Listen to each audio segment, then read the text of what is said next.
Завршија проектните активности кои преку Рурална коалиција изминатите 2 години беа спроведувани во Струмичко. Од Хортиеко велат дека искуството е големо, особено што вклучени биле и млади кои имаат можност да научат за климатските промени и нивното влијание врз земјоделството. Во изминатиот период Хортиеко беше активно вклучен во реализација на проектните активности кои ги спроведуваше Рурална коалиција со нашите членки, кои беа вклучени во сите процеси на реализирање на проектот.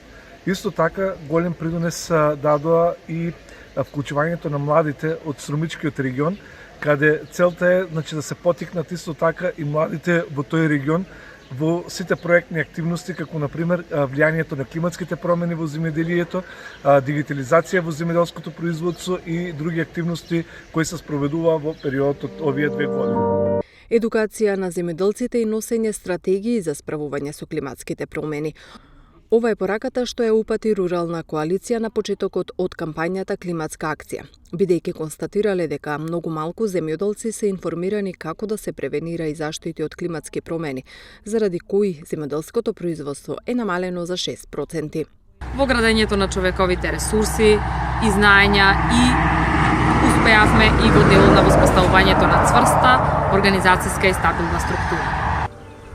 Кога ќе речам цврста и стабилна организацијска структура, јас и моите колеги во изминативе 2 години научивме дека тоа значи всушност да имаме цврсти, да имаме стабилни здруженија кои што ќе бидат моќни да ги презентираат своите иницијативи, меѓутоа исто така и своите потреби. Заради долготрајната суша преку летниот период и екстремно високите температури значително беше намалено земјоделското производство во Струмичко годинава. Рурална коалиција упатува апел до земјоделците при одгледување на производството да не се загадува животната средина, а за заштита да се користат повеќе современи мерки, бидејќи климатските промени последниве години се повеќе изразени.